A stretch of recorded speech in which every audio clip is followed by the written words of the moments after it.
Hoy vamos a tener cena del pacto. El Señor tiene algo especial para cada uno de nosotros y quiere que recordemos ciertas cosas que Él ha hecho por nosotros y que ha sido de bendición para nuestras vidas, ¿verdad? Que el Señor ha hecho en cada uno, ¿verdad? Y quiero que vengan conmigo y que vayamos repasando ciertas cosas que el Señor tiene para nuestras vidas.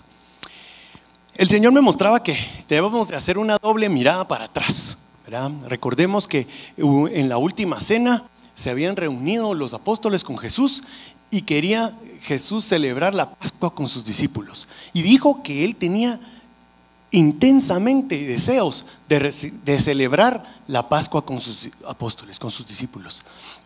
Entonces Él viene a acercarlos, a ponerlos todos juntos en ese lugar alto en donde pudieron celebrar con Jesús esa última cena. Pero vamos a ver qué fue lo que de repente pensaban los discípulos, ¿verdad? Recordaban los discípulos que era, ¿verdad? Y nosotros recordamos de dónde viene todo, ¿verdad? Recordemos que en el Antiguo Testamento, en Éxodo 12, se necesitaban ciertos elementos especiales para celebrar la Pascua, ¿verdad? Después regresaremos a la última cena, pero el importante ahí, ¿verdad? El elemento importante era el cordero. Tenían que tener un cordero sin defecto, sin mancha, ¿verdad? Para poder sacrificar ese cordero. Luego, con la sangre del cordero, tenían que untarla en los postes y en el dintel de las puertas, ¿verdad? Y eso era para que al pasar el ángel de la muerte no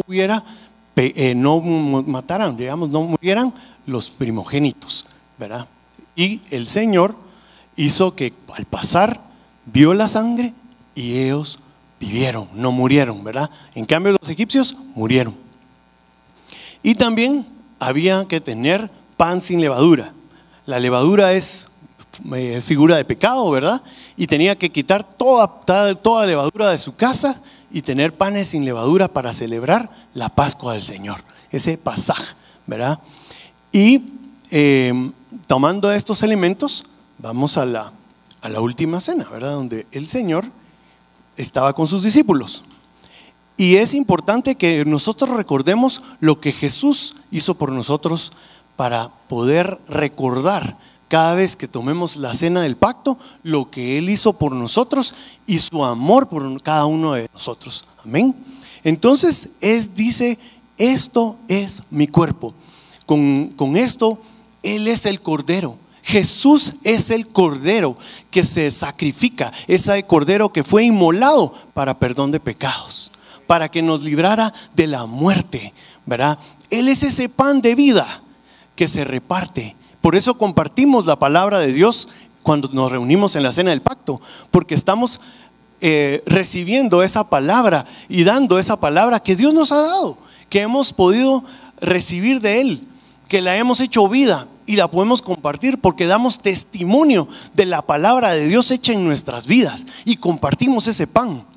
A veces pues traen una palabra, algo que nos renueva, algo que nos trae el Señor en cada mesa trae diferente palabra porque Él quiere algo especial para nosotros y nosotros debemos de atender, de estar dispuestos a recibir la palabra que Él pone. Tal vez algún mensaje viene de algún hermano, algo que Dios está obrando en la vida de otro hermano para poderlo compartir y el Señor reparte ese pan para que lo podamos compartir juntos como hermanos, ¿verdad? Luego dice, esto es mi sangre. Y al mencionar la sangre, nos recuerda esa sangre que fue puesta en el dintel y en los postes de las puertas de los israelitas, que los libraron de la muerte. Hoy esa sangre está puesta en nuestros corazones, porque ha sido puesta la sangre en nuestros corazones y hemos salido de muerte a vida. Antes estábamos muertos en nuestros delitos y pecados y hoy Dios nos ha dado vida. Tenemos la vida de Cristo. Y por eso es que el Señor nos ha puesto esa sangre en nuestros corazones. Debemos de recordar que fue su sangre la que fue derramada para que nosotros no muriéramos, sino tuviéramos vida. Y luego específicamente en Mateo 26, 28 dice que esa sangre del nuevo pacto es derramada por muchos para perdón de pecados. Esa sangre fue derramada para perdón de tus pecados y de mis pecados. Nosotros antes estábamos muertos, estábamos perdidos y Él nos encontró y Él nos dio vida. Por esa sangre que también nos redimió, porque antes éramos esclavos y ahora somos libres. Esa sangre que fue puesta delante del Señor, delante del propiciatorio celestial, al Padre, para justificarnos y darnos una buena relación con el Padre. Por eso esa sangre fue derramada por ti y por mí. Y entonces cada vez que nos acercamos a la cena del pacto, debemos ver atrás y recordar que ese sacrificio que Jesús hizo en la cruz fue por ti y por mí. Eso es para recordarnos ese momento. ¿Cómo estábamos antes de conocer al Señor? Estábamos muertos, estábamos en soledad, estábamos perdidos, no teníamos razón de hacer, incluso no había propósito, no había meta en nuestras vidas. Pero Cristo vino a darnos ese propósito, esa meta. Él vino a darnos vida porque estábamos muertos. Entonces, siempre que celebremos la cena del pacto, recordemos lo que Él hizo por nosotros, por cada uno de nosotros. Todos podemos testificar de ese antes y ese después, cuando no conocíamos a Jesús y ahora que le conocemos, ¿verdad? Esa es la palabra que el Señor ha puesto. Y recordando también que esa sangre es del nuevo pacto. Hebreos 10, 15, 17. Y nos atestigua lo mismo el Espíritu Santo, porque después de haber dicho: este es el pacto que haré con ellos, después de aquellos días, dice el Señor, pondré mis leyes en sus corazones y en sus mentes las escribiré. Añade: y nunca más me acordaré de sus pecados y transgresiones. Amén. Exacto. Eso es lo que el Señor me recordaba hoy en la mañana, ¿verdad? Que es ese pacto que estaba desde Jeremías, pero Jesús lo vino a cumplir. Él vino a poner esa sangre para perdón de nuestros pecados, para olvidarse de todo aquello que hemos hecho. Si le pedimos perdón, obviamente, al Señor, y creemos que Él nos salve, ¿verdad?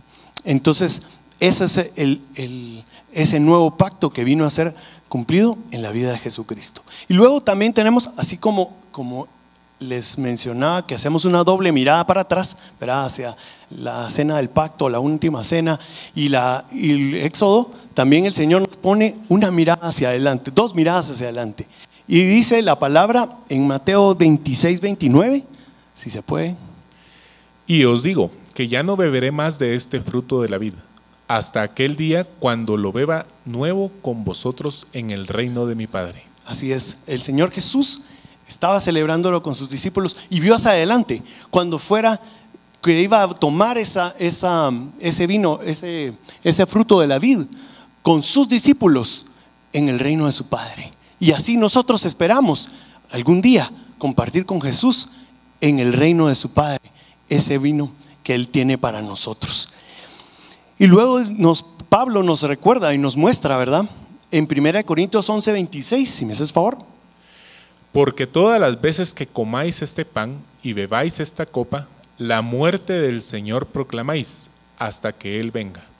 Así es que cada vez que tomamos a la cena del pacto es también un acto profético que nos muestra que cada vez que lo hacemos proclamamos la muerte de Jesús, creyendo que Él murió por nosotros, por cada uno de nosotros, pero también haciéndolo reconocemos que Él va a venir, creemos que Él volverá.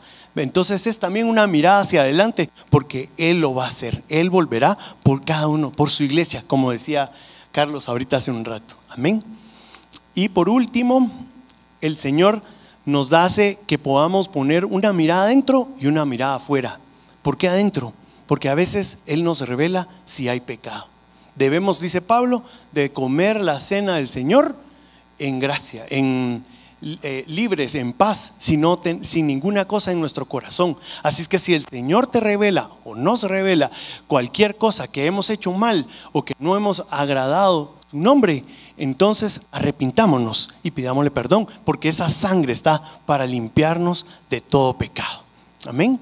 Y también es una mirada afuera para ver si hemos ofendido a alguien o si alguien nos ha lastimado y el Señor quiere que le pedamos perdón o extendamos perdón. Es un tiempo también para poder orar, ponérselo al Señor y después hacerlo buscando a algún hermano para pedirle perdón o perdonar en nuestro corazón a ese hermano. Así es que eso es lo que el Señor me puso en mi corazón, ¿verdad? Es una meditación, es una reflexión, ¿verdad? Para que tengamos esto en cuenta, tengamos esto en mente a la hora de tener la cena del pacto, la cena del Señor. Amén. Entonces pasamos, bueno, una oración, una breve oración, perdón. Antes de continuar, vamos a darle gracias al Señor. Padre, te damos gracias. Gracias, mi Dios, porque tú, Jesús, eres ese Cordero Pascual, Señor. Tú, Jesús, fuiste inmolado para perdón de nuestros pecados, para darnos vida, Señor, porque estábamos muertos en nuestros delitos y pecados, Señor. Hoy, Señor, tomamos esa cena, Señor, con la gratitud en nuestro corazón de lo que tú has hecho por nosotros, Señor, porque tú moriste, pero también has resucitado, Señor, y nos has dado una nueva vida, Señor. Gracias, mi Dios. Gracias porque tú has sido bueno, tú has sido fiel, Señor, con cada uno de nosotros. Hoy podemos dar testimonio de que tú has sido fiel en nuestras vidas y que tú has obrado grandes cosas en nosotros, Señor. Padre, hoy también queremos ponerte en tus manos, Señor, el recordar que esa sangre que fue derramada fue para perdón de pecados, Señor. Así es que te pido, Señor, que podamos meditar en nuestro corazón. Si hay algo que estorba, que no te agrada, Señor, que no es tuyo, Señor, y lo podamos poner delante de ti en el altar, Señor, para que eso, Señor, sea limpiado de nuestro corazón, Señor, y que nos des tu paz, tu gracia, tu libertad, Señor. Padre, gracias, mi Dios, por lo que estás haciendo en cada uno, Señor. Yo te pido que esa palabra que compartamos en las mesas, Señor, sea de bendición para nosotros, Señor, y que tú, como pan que se reparte en cada uno, Señor, esa palabra, Señor, y que sea viva para nosotros, Señor, para que cuando la practiquemos te honremos, te adoremos y te exaltemos, Señor. Te damos gracias, Padre, te bendecimos en el nombre de Cristo Jesús. Amén. Amén.